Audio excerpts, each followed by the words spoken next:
La peine de substitution est refusée. Socrate est condamné à mort. Il aurait fallu, Athéniens, que vous attendiez un peu. Par votre impatience, vous jetez l'opprobre sur votre cité. Si vous aviez attendu un peu, de par mon âge, je ne suis pas loin de la mort. Mais vous avez voulu prendre ce que la nature allait vous donner. Ce qui m'a manqué pour échapper à la mort, ce n'est pas la rhétorique, mais le fait de pleurer, de geindre, de me plaindre de mon sort. Je n'ai rien voulu faire qui soit indigne d'un homme libre. Je ne me repens pas de m'être défendu comme je l'ai fait. J'aime beaucoup mieux mourir ainsi que de devoir la vie à une lâche apologie. Certes, il est toujours possible d'échapper à la mort en disant et faisant n'importe quoi, comme de rendre les armes. Mais attention, Athéniens, il est plus difficile d'éviter le mal que d'éviter la mort. Le crime court plus vite que la mort. Lent et vieux comme je suis, j'ai été rattrapé par le plus lent des deux maux, tandis que mes accusateurs, vigoureux et agiles, l'ont été par le plus rapide. Nous allons nous séparer, moi, condamné à mort par vous, et eux, reconnus par la vérité, coupables de méchanceté et d'injustice. Cela étant, j'ai bien envie de faire une prophétie vous concernant. Vous, dont les votes m'ont condamné.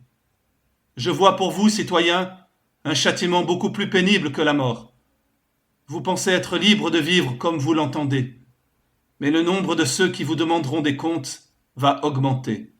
Ils seront plus agressifs et plus jeunes, et vous persécuteront davantage.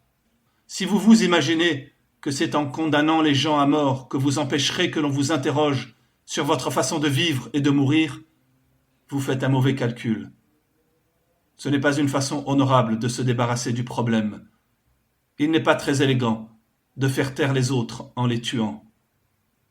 Mais sur la terre, l'injuste paraît juste et le juste injuste.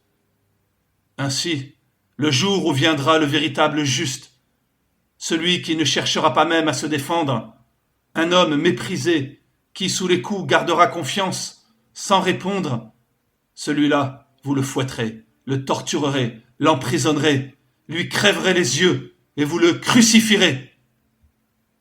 Mais Dieu est bon et n'est pas la cause du mal. Aussi, les choses sont ce qu'elles doivent être. Quant à ceux qui ont voté mon acquittement, je serai heureux de parler avec vous jusqu'à ma mort de ce qui s'est passé aujourd'hui. Étonnamment, la voix du Dieu ne m'a pas retenu de monter à la tribune, ni même de parler. Bien souvent, un signe divin m'a fait taire, mais pas aujourd'hui. Pourquoi ? Parce que mourir est préférable pour moi. Mourir n'est pas un mal. Ou bien la mort n'est plus rien, ou bien elle est pour l'âme un changement de domicile. Peut-être que la mort est un sommeil, une nuit qui dure toujours, mais peut-être est-elle un voyage qui vous mène en Hadès pour rencontrer celui qui a vraiment été juste. Alors le voyage en vaudrait la peine. C'est pourquoi, vous, mes juges sur la terre, soyez pleins d'espérance dans la mort, et ne pensez qu'à cette vérité, qu'il n'y a aucun mal pour l'homme de bien, ni pendant sa vie, ni après sa mort, et que les dieux ne l'abandonnent jamais. Ce qui m'arrive n'est pas l'effet du hasard. Il est clair pour moi que mourir dès à présent et être délivré des soucis de la vie est bien préférable. Je n'ai pas de ressentiment envers mes accusateurs, ni envers ceux qui m'ont condamné, quoique leur intention n'ait pas été de me faire du bien et qu'ils aient cherché à me nuire. Je ne vous demande que la chose suivante. Quand mes fils seront grands, s'ils se soucient de l'argent et de n'importe quoi d'autre plus que de la justice, punissez-les. Dites-leur qu'ils se trompent. Et s'ils croient être quelque chose, alors qu'ils ne sont rien, reprenez-les comme je vous ai repris. Reprochez-leur de ne pas se soucier de ce dont il faudrait se soucier, de leur âme, et de se croire quelqu'un alors que l'on ne vaut rien. Si vous faites cela, vous ferez preuve de justice envers moi, comme envers mes fils. Mais voici l'heure de partir, moi pour mourir, et vous pour vivre.